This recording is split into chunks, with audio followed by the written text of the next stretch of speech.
In this next episode of our Getting to Know Jesus series, we explore the town of Nazareth to look for clues about the most mysterious years of Jesus' life, his childhood.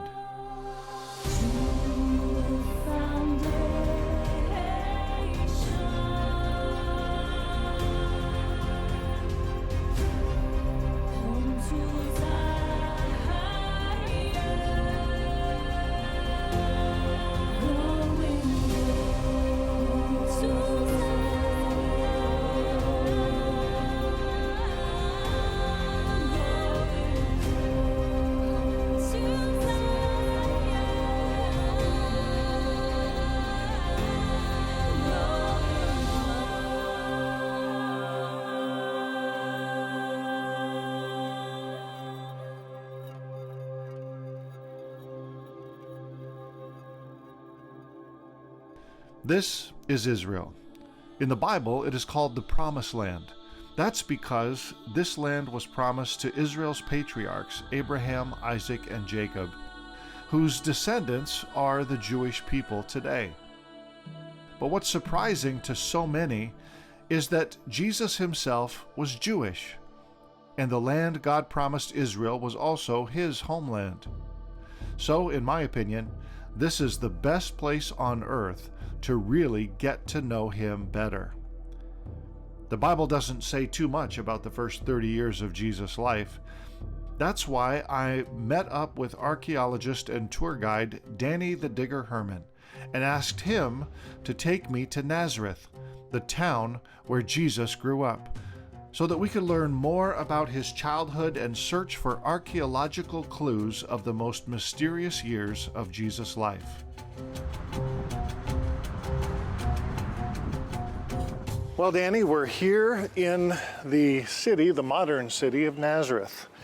And today in the episode, we're talking about the childhood of Jesus, some of those years that we don't really know a lot about. We want to understand what was happening a little bit during the boyhood time of Jesus, but also get to know where he was from. Yes. And this is a great place to start, right at the very beginning. This is the very beginning, the Church of the Annunciation. Well, Jeff, look at this church. Wow. It's huge. This is such a grand structure. It's actually the biggest church in all of Israel and maybe in all of the Middle East.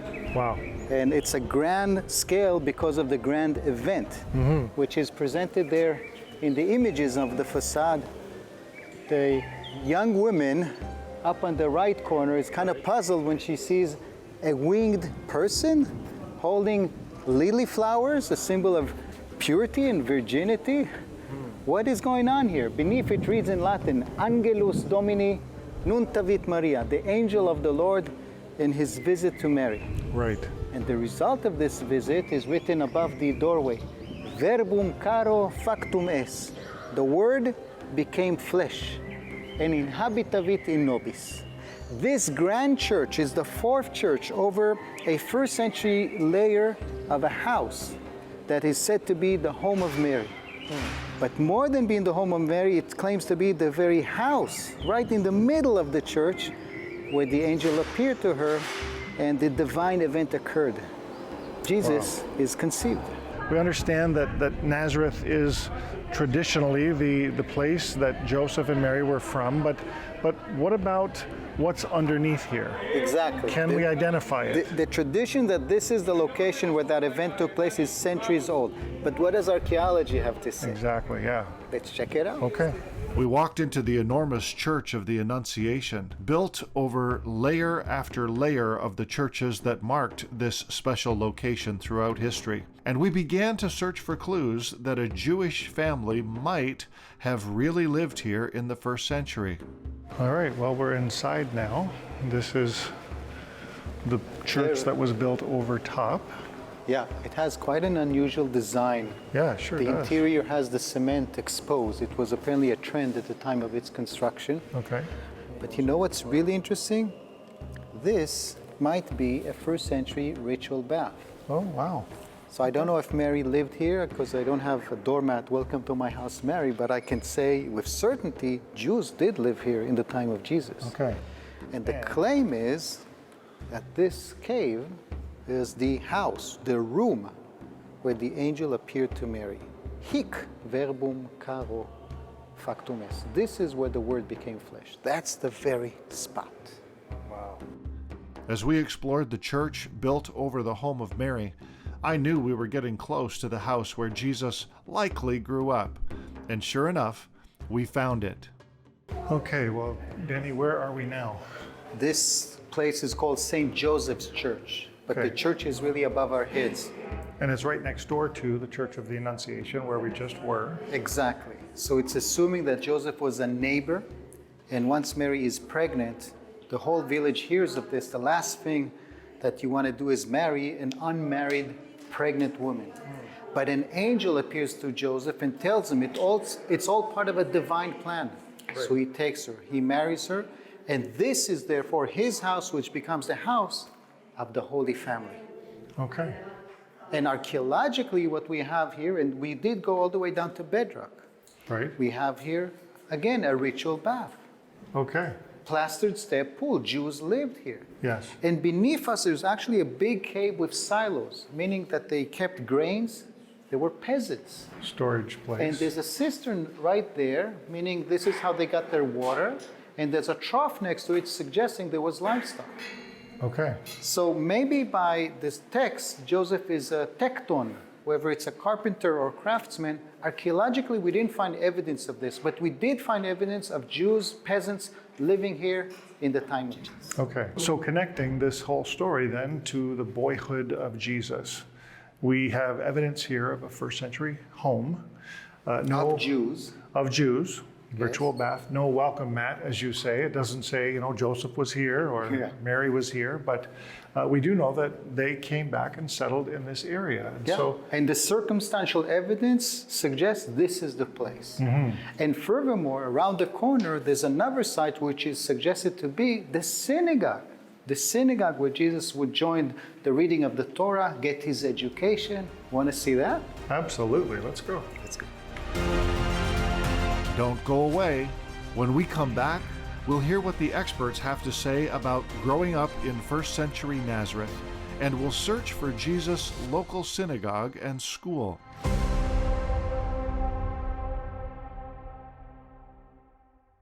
I was a pastor for over 20 years before I first went to Israel, only to realize that I was totally disconnected from the roots of my faith. Since then, I've been on a journey of discovery, and my faith has come alive in ways I never could have imagined.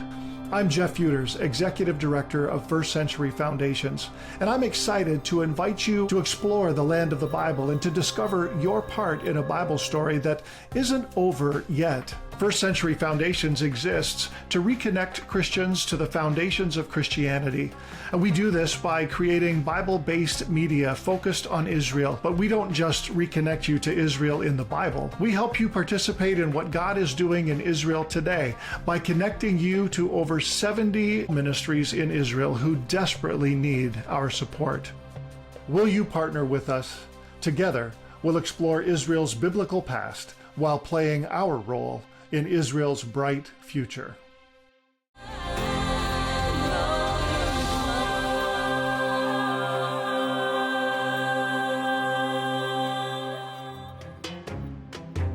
Exploring the ruins of what may very well have been Jesus' childhood home was so fascinating. But the churches and shrines commemorating Jesus' hometown make it difficult to imagine what it was like here 2,000 years ago. So, what can scholars tell us about Nazareth in the first century? What did Jesus' younger years really consist of when Nazareth was his home? When we look at archaeological excavations and we focus on the center of Nazareth, which is where the Basilica of the Annunciation is today, archaeologists can apply a formula of counting the number of silos and cisterns to guesstimate a population size with a minimum of 4 people per family. And that's one type of evidence that we bring to bear. Another is when we look in Scripture and we see that Jesus appears in the synagogue at Nazareth and reads from the prophet's portion on the Sabbath. We know from the Mishnah that the towns, a town which is larger than a village, a town is a municipal organization, it's required to have several types of public services, a ritual bath, a court of judges, a charity fund, and among the 10 things or so that are listed is a synagogue. Villages did not have synagogues, but towns did. That means we can say that Nazareth was a town and not a village, and perhaps the population was 1,000 to 1,500 people. His parents were very devout, very religious. The Bible actually describes Joseph as a religious and devout, obedient servant. So let's think of Yeshua being born into a family that is very traditional. It may be even orthodox by today's standards in terms of how they obeyed the law, how they built their home. So long before Jesus, there was a push for Jewish education. Boys would study from about the age of 5 years old, beginning with reading Genesis and Exodus.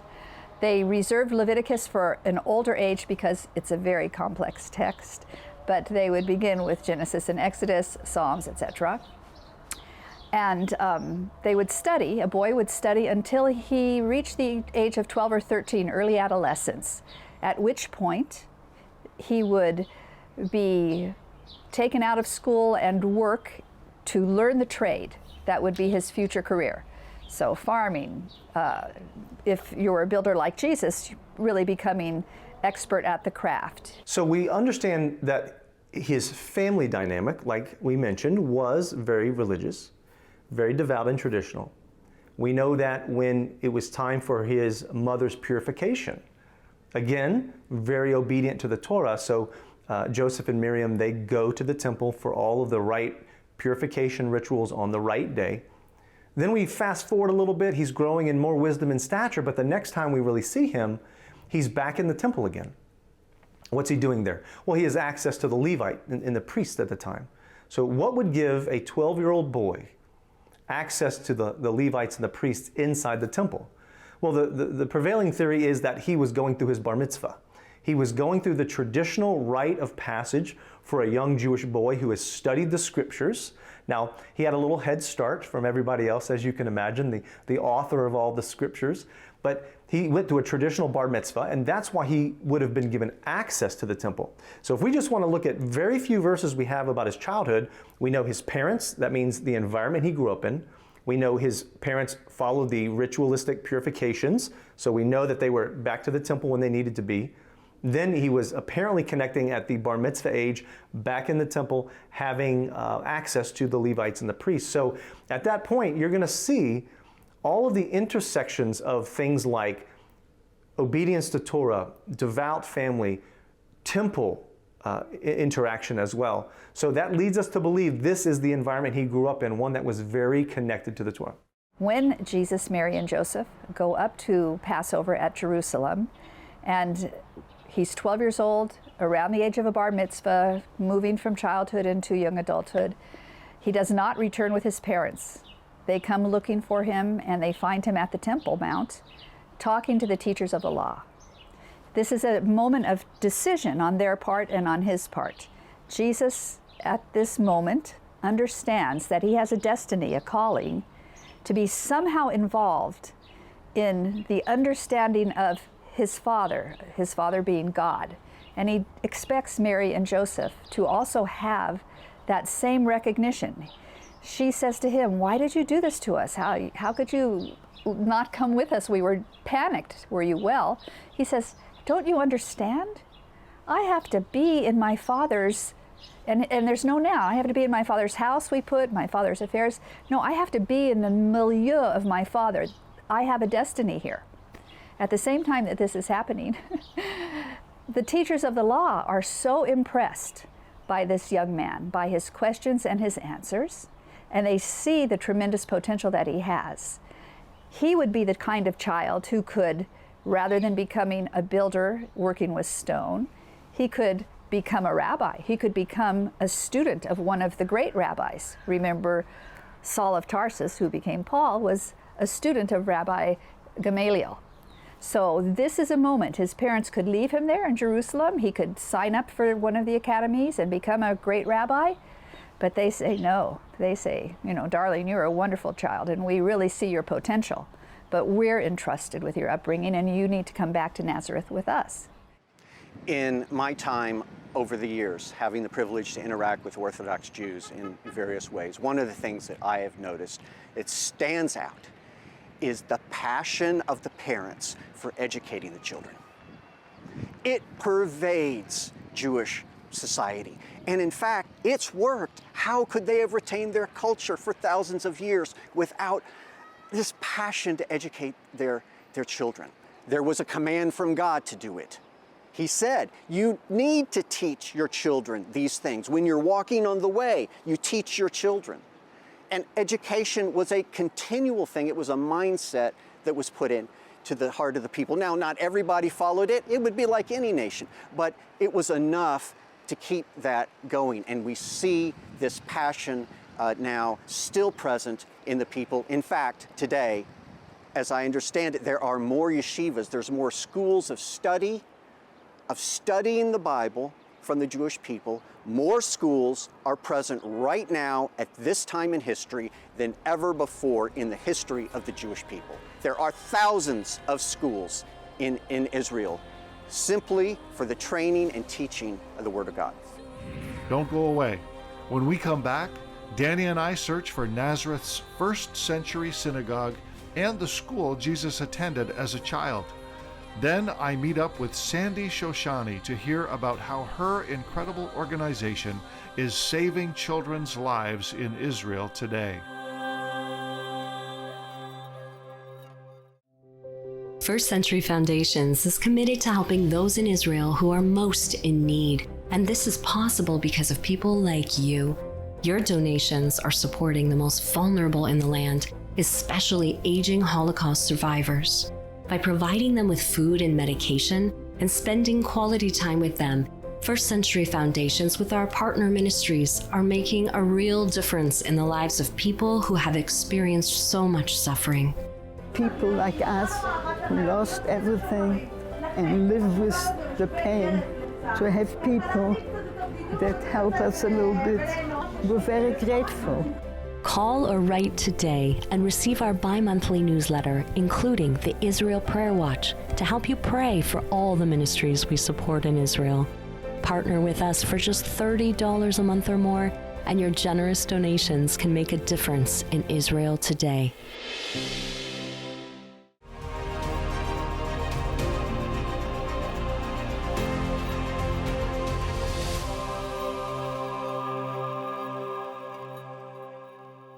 Being raised in a religious Jewish family, Jesus would have spent a large portion of his childhood studying at his local synagogue, the building that likely served as his school.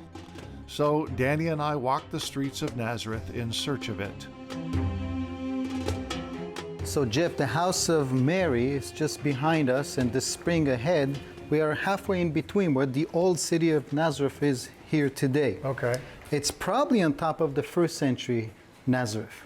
And halfway in between, there is a very interesting complex right here with a very unique sign, first of all. When was the last time you read a sign saying the Synagogue Church? I don't think I've ever read that before. It's kind of a contradiction of terms. Yes.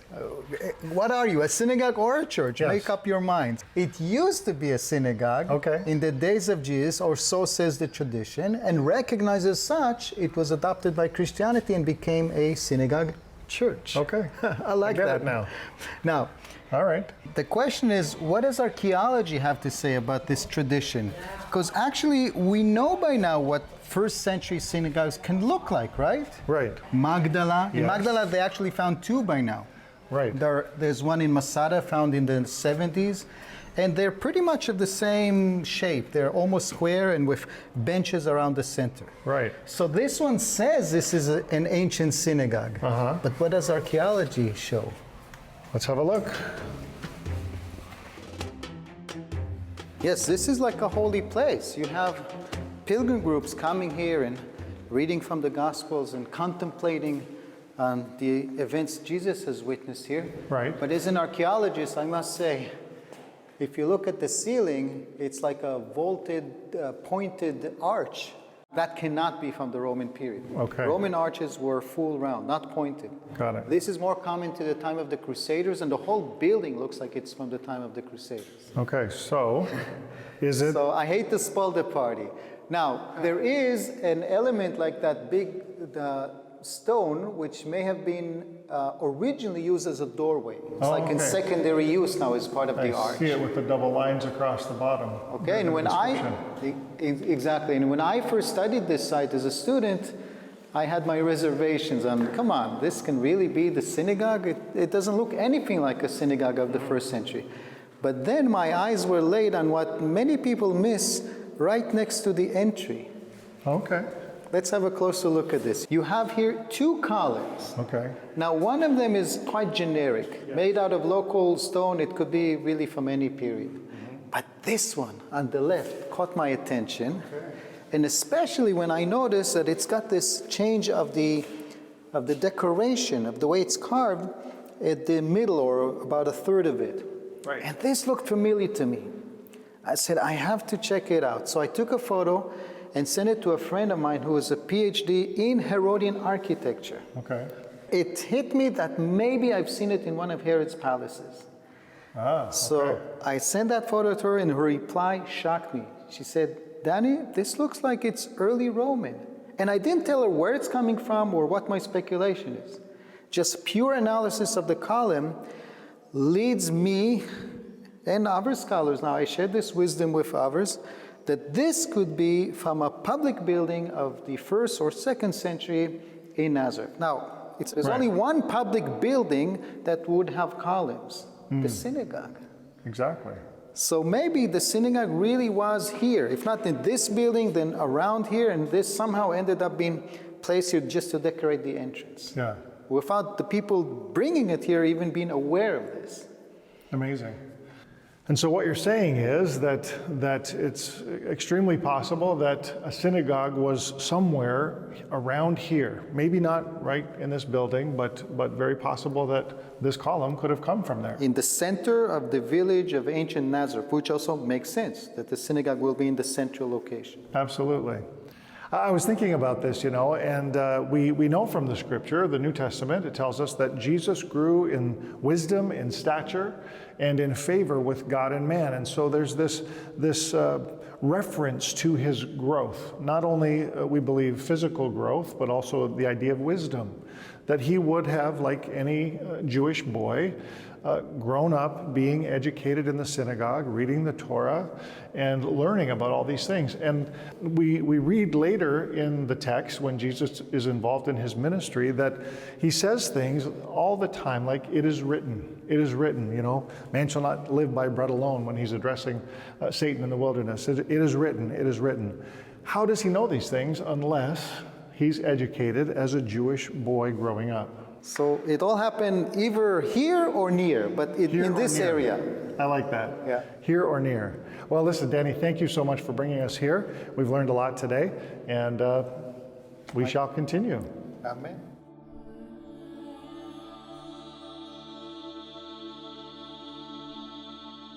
As much as I love exploring the archaeology that illuminates the historical Jesus, what I really love to do while in Israel is to meet up with the living stones, the people who are doing God's work in Israel right now.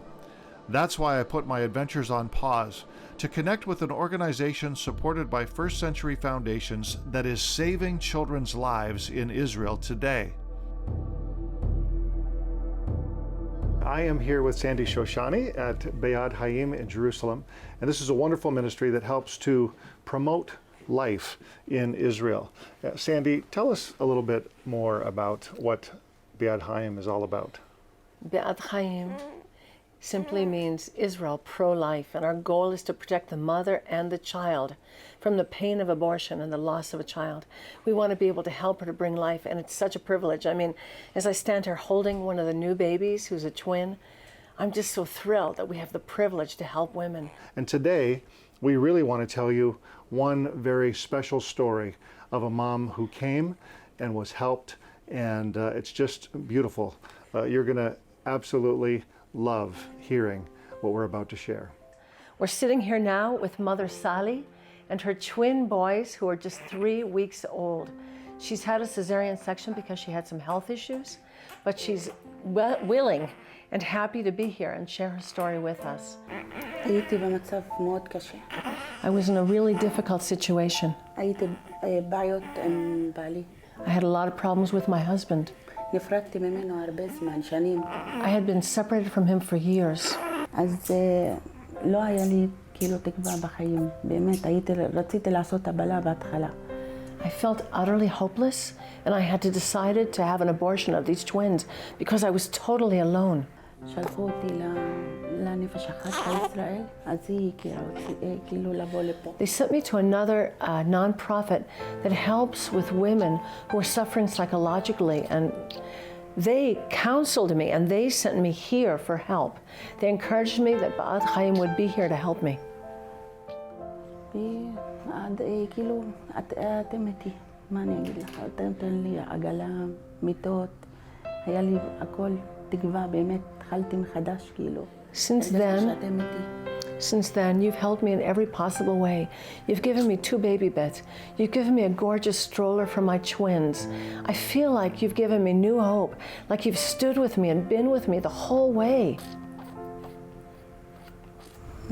גם לא רציתי אותם כי המצב שלי היה מאוד קשה. עדיין, אבל בסדר, אתם איתי. I didn't want them because my situation was so difficult, but what can I say? You've stood with me and been with me. מה את מרגישה כלפיהם עכשיו? מה זה אומר? מה את אומרת? מה את מרגישה? עם הילדים? וואי, שמחה. I asked, what do you feel toward your babies now? כן, מרגישה מאוד שאני שמחה. She said, they're my joy. They give me great joy, these little ones. תודה לכם. Thank you so much. Well, Sandy, thank you so much for arranging for us to meet Sally. And what a beautiful story as we heard her share how incredibly supportive that your organization has been and how that made her feel. I think, you know, what people remember about us the most is how we make them feel. And she felt so supported, and it's just so marvelous. If you're watching and you want to help a mom like Sally, we would love to have you give us a call, go to our website, firstcenturyfoundations.com, and tell us how you would like to be engaged. We can arrange for you to support one of these beautiful little babies for an entire year. And I know that for us, it's such a privilege to be able to do that, and we would love for you to help us as well. Thanks for watching. God bless you. Well, thank you for joining us as we learned about the childhood of Jesus and about how Ba'ad Chaim is saving children's lives and supporting women in Israel today. Please join us next week for another episode of First Century Foundations as we continue our quest to get to know Jesus right here in his homeland.